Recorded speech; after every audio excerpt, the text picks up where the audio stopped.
Nah, di tahun 97 nggak tahu tuh arah angin dari mana, ada lukisan saya pertama kali booming, makanya saya disebut seniman gorengan.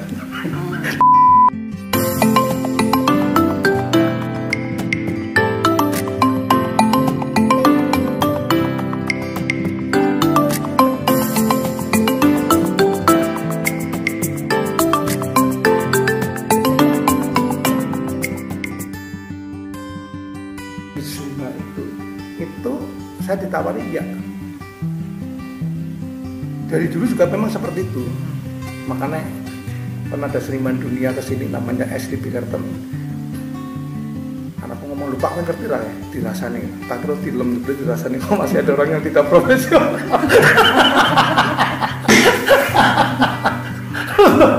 Rodong bonek orang karu-karu. Di konteks itulah saya kira. Kita agak masih banyak juga kadang-kadang kesadaran menjadi penonton belum siap karena sudah syutingnya panjang, ketika nggak diundang nesu terus ngerasani lah bedine ngerasani itu mewarnai jagat kecil kita dulu. Nanti gue nulis sastra, gue melukis barangkali lah celakane malah sekarang ketika balik olah lukisan elek hasil besin benjo amot darah. Dan sempat juga diberi kesempatan tidur di Tempel Koyasan. Dulu adalah seorang biksu yang belajar rahasia Buddhism dan saya bersyukur sempat diberi kesempatan tidur di tempel itu. Jadi kayak hadiah dari jadi saya atas selesainya buku Misuma. Bukunya Misuma itu bagaimana persahabatan. Jadi paternisasi kan yang menarik kan ada persahabatan. Take and give-nya ini kan bisa pincang ketika mungkin pelukisnya singuri, bisa pincang mungkin kolektornya yang oriented yang mungkin ke profitnya lebih dominan. Nah, di sana ini yang saya kira makanya saya coba mengkoleksi itu dengan ini mungkin cara pandang saya nggak tahu benar atau salah, bukan benar salah tapi mungkin ini berkarya itu tidak cukup saya melukis dulu. Kalau saya lulusan isi ya wangunnya ya saya ngelukis gue wangun. Tetapi ketika saya ngaji Sorogan ketemu dengan Sudarso aku dapat artefaknya, mereka itu memberikan sesuatu gitu, memberikan sesuatu yang kalau saya melihat dari lukisan Sudarso saya otomatis ingat pada waktu mereka memberikan pengalaman hidupnya. Makanya saya memberanikan diri mereka dulu juga berjuang, baik di sastra ataupun di seni rupa atau di seni panggung, karena situasional. Nah, di tahun 97 nggak tahu tuh arah angin dari mana, ada lukisan saya pertama kali booming, makanya saya disebut seniman gorengan. Jadi gelarnya itu tidak mentereng. Tahun 97. Zaman dia ini ramai banget info-info yang gorengan-gorengan. Iya, ada sampai itu tajam sekali, makanya sampai tahun 2000. Usia saya dikritisi dari 97 sampai 2000. Dikiranya Hong Jin saya stres. Dibawalah saya ke Amerika Eropa itu untuk diselamatkan. Padahal saya berlakat stres itu. Karena waktu itu saya masih harus belajar bahwa ini ada rezeki pangeran, sudahlah. Tapi munggu diwin mau saya ngomong kayak ngono ning jero. Saya sing percaya. Saya yakin banget. Itu heboh. Nah, di 2020 2019 sekarang ini menjadi fenomena berbalik. Pertanyaannya itu justru pada pasar. Bahkan seolah-olah sebuah pameran ataupun event itu yang sukses itu ditengarai memang karena itu terapresiasi dengan cara dibeli oleh pencinta sendiri. Ini gila bener. Itu berbaliknya tuh luar biasa. Sampai hari ini kayaknya sih mau kebablasan terus. Yo, Bendoyo Joko Bodo tak ramal kayaknya ke depan tuh akan kesana terus karena ya semua yang kita gunakan untuk proses kreatif ini barang semua import Iya. dan membutuhkan tentu dengan alat yang paling juara dunia itu ya uang.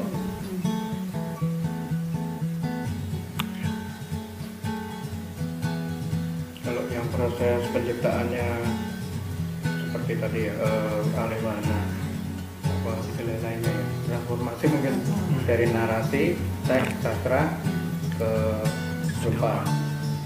Nah itu mungkin bisa bisa dibagi misalnya kalau Dananto memang perupa tapi juga sastrawan. Nah mungkin ada sastrawan perupa murni yang kemudian mengalih wahanakan itu. Nah mungkin Mas Nasiron pernah berproses seperti itu. Ya saya bukan dari sastranya, tetapi otomatis bahwa katakanlah Ayub Rosidi dulu sebagai pencinta memang punya latar belakang sastra. Dia ada asupan lah pengalaman itu, yang akhirnya coba sih kita makanya coba sih tidak selesai pada saya harus ketemu Sudarso. Saya mencoba untuk bersilaturahmi ke Gusmus, ke Jawabi, ke Tohari, ternyata itu menginspirasi sekali. Ditambah karya-karya dulu ini memang tidak selesai pada bahasa rupa, tapi kadang-kadang dia menulis di balik karya itu adalah sebuah puisi. Ya. Puisi yang tentu wahana ini itu tidak menutup kemungkinan teks ini juga harus kolaboratif ya, pinjaman kolaboratif untuk bisa pada event-event tertentu bisa diterjemahkan oleh perupa. Jadi apakah pada saat launching itu ada pameran ataupun pada event-event tertentu ada pameran, mungkin menjadi kekuatan tersendiri. Memang gak tercerai-berai kok sekarang, agak sedikit tercerai-berai. Dulu sebelum booming 97, ayo seniman rupa bulat mertua ulang elnan. Ini 97 seolah-olah seni rupa ini garda depan, dikarenakan ada solusi materi dan uniknya patternnya adalah pengusaha. Jadi Ya lagi kencing. ya Pak Uni semua pengusaha dan lalu dia berkaca. Tapi sebenarnya saya nggak mau ngurek ke sini, tapi akhirnya saya tertarik ke sini. Cukup gemerlap pasar sendiri, makanya sampai yang ada yang namanya adsen, bootnya itu mahalnya luar biasa. Ada auction, ada lelang, bahkan ada fenomena yang luar biasa itu art fair yang sangat Jogja banget, Arjok. Satu-satunya, saya kira satu-satunya event berskala internasional dan paling gila sekali di era milenial sekarang ini. Art Fair Jogja atau Arjok ini sudah diapresiasi oleh publik umum. Ini saya berikan satu kredit poin buat Vietnam. Kalau seni menjadi bagian dari publik ataupun masyarakat, Arjok satu-satunya. Gilanya lagi dengan tiketing pun dia masuk. Dia sampai ratusan ribuan bahkan pengunjung. Waktu closing itu katanya 5.000 pengunjung dengan tiket, luar biasa. Saya kira biasa. Nah tergantung mungkin nanti wahana ini menjadi satu jembatan dalam event tertentu. Kalau boleh saya kasih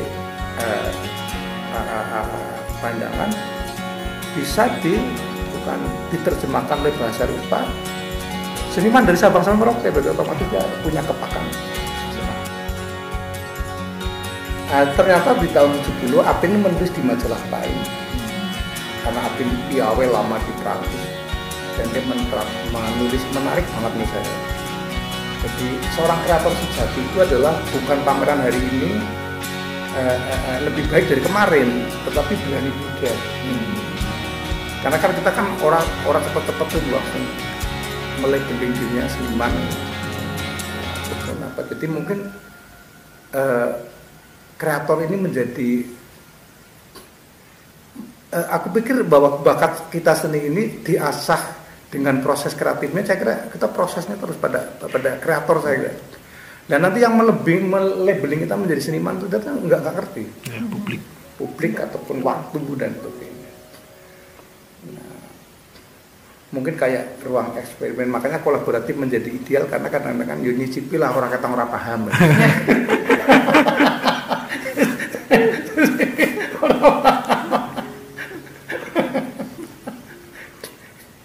Tapi ada cerita lucu.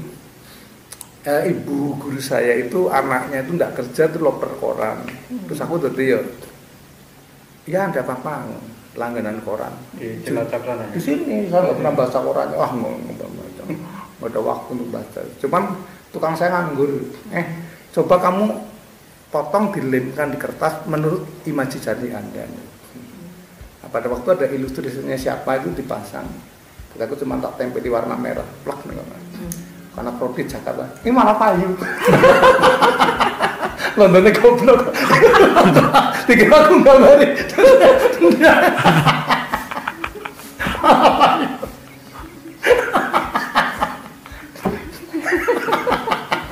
tapi sebenarnya ya saya kira di dunia panggung, di dunia sastra, di dunia seni rupa jadi sama. Rodenya kan enggak lah ya.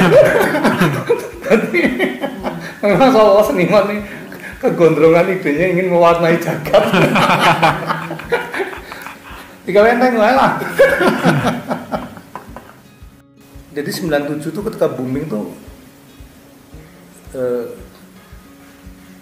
lama-lama saya nggak percaya dengan saya, dengan diri sendiri serius. Makanya sampai hari ini ya beruntung, artinya yang berupa kebendaan saya nggak mau. Sampai hari ini memang saya nggak mau. Terus berilah intinya ruang untuk ke mall itu Ngaji Sorogan ketemu dengan para pendahulu kita. Nah, di sanalah akhirnya saya menemukan banyak artefak. Ya mungkin gayanya mungkin yo berbagi, tapi udah wong wis budek tuh takutil wis bar. Ada di konteks itu. Tapi aku dapat kekayaan yang bukan bentuk artefak itu, tapi pengalaman hidup mereka ini. Walaupun sering keliru mamanya. Butuh duit jual patung Kartini yang dikasihkan buat Soeharto ya apa. Malah nih Bondus Kocomoto. Tapi akhirnya tempat saya untuk arisan ibu-ibu, karena seniman-seniman dulu sampai sekarang kan ibu saya minta ampun. Ibu membentuk namanya IKAISO. Saya anak muda yang dibina banyak orang karena pas saya menerima tentang arisan ibu-ibu IKAISO. Oh, iya. Ya karena pada waktu kan tidak populis kan. Iya. Euro temen dikit lah, neng mall popnya malah arisan ibu tua jelas. Ada di sana tuh banyak sekali artefak dan kok sekarang yang saya rasakan justru kalau tamu asing ataupun orang-orang yang maaf dulu haus akan kebudayaan ataupun karya-karya yang mempunyai nilai historikal itu justru jatuhnya pada koleksi saya, malah bukan usaha saya. Saya sekarang sadar BKM malah jadi karya saya. Ya aku dodolan merchandise sekarang ya anak bojoku senang deh. Itu nggak pernah kebayang. Jadi kalau ada tamu mamanya seperti Aman Jiwa Hotel, dia minta seluruh tamu pentingnya ke sini, itu dikarenakan bukan karya saya, tapi apa yang saya dulu koleksi. Bahkan karya koleksi saya itu menurut kurator dari Italia itu 2 dipinjam untuk Europa League di Belgium. Selama perhelatan ditonton berapa? 1 juta lebih manusia. Tapi turunnya murah atas 1.000. Artinya bahwa kita berarti terpotong juga sejarah. Hanya kita mungkin karena mungkin ya efektif aja lah, googling mungkin Emilia segini. Dalam sisi lain tidak sama sekali, nggak tahu apa-apa. Nggak ngerti. Tetapi ketika saya ketemu dengan katalah Sudarso, itu cerita itu tidak cerita tulisan, pengalaman hidupnya, hubungannya dengan gurunya, Memang saya pernah kena sekakster sama, nggak saya sebut namanya, sama istri seorang seniman besar. Dia tanya sama saya, berapa kali Anda mengucap nama suami saya? Wih, sering edan mak. Biar Anda dianggap paham, dia bilang gitu. Aku tambah nih. Wah, ini mulai was-was ya. Biar Anda dianggap paham. Pertanyaan saya itu, apakah Anda pernah nyekar di makam yang Anda sebut seniman besar itu? Lah mulai saya bisa kerosok banget. Jadi sastra menarik saya kira. Juga sekali-kali mentranslate juga, menafsir rupa karya menjadi bahasa sastra kan. Umpamanya Zaini, nanti saya kasih lihat Zaini. Bagaimana Profesor Ahmad Sadali, bagaimana Umi Dahlan. Itu juga mereka. Mungkin juga Widayat pernah melakukan karya yang unik, yang sayangnya karya itu tidak jadi karya itu abstrak, merah. Dulu saya tahunya di Kemang di tempatnya Santi Uleman Omiu. Pak Widayat. Iya. Walaupun aku juga punya Widayat, dulu koleksinya Fuad Hasan. Putih di atas putih, karena dulu kan Fuad Hasan kalau nggak salah pernah membuka pameran akhir dari seorang Widayat di Galeri Ajiasa. Nah, ini menarik. Jadi Pak Widayat, guru saya masih menangi Pak Fajar Sidik. Ini dipensiunkan pada dasarnya nggak mau. Jadi cinta banget. Rasanya tuh kayak terputus dengan kayak Asri itu kayak rahim bener. Karena pendidikannya jadi tidak Asri loh, tidak harus di ruangan gitu kan. Dan gimana di ruangan wong murid ora gelem mlebu. Nah, akhirnya dosennya ngalah, diskusi itulah melahirkan satu ide pameran lah ataupun apa. Pak Widayat sebenarnya orangnya kan ini kalau kejam kalau mengkritisi dalam proses belajar, tapi itu kita rindukan banget bener. Artinya sekarang nggak ada, jadi kita mungkin takut kan kalau kita mengkritisi nanti buat itu baru diubah keneng. Facebook kan Ciloko, sekarang udah ada Facebook kok ya, Instagram katanya. Dua udah tuh kalau merasa tidak cocok nggak dikritisi, keluar kansas kayak rokok. Samsu ya dikritisi kan. Bukan sestu. Lupa ini tak lembur semalam nih. Ini jelek aja belum. Nah kita rindu gitu loh. Nah sekarang tuh ayo jadi apa gitu nih. Pak Fajar kalau merasa ganjel dia datangi ke studio muridnya. Itu kan menarik misalnya. Jadi tidak selesai di kampus dia datang. Maksud saya seperti ini. Jadi saya menunggu nih Pak Fajar 2 minggu sebelum meninggal. Ternyata saya nggak punya, maaf sekali nggak punya dana. Dia bilang, saya mau cuci darah dulu. Jual lukisan apa motor dulu nih, lukisan lah. Nah saya sendiri nggak ngerti cuci darah itu mahal. Ya muridnya Pak Fajar lah, Widayat kan nyuruh pinter-pinter.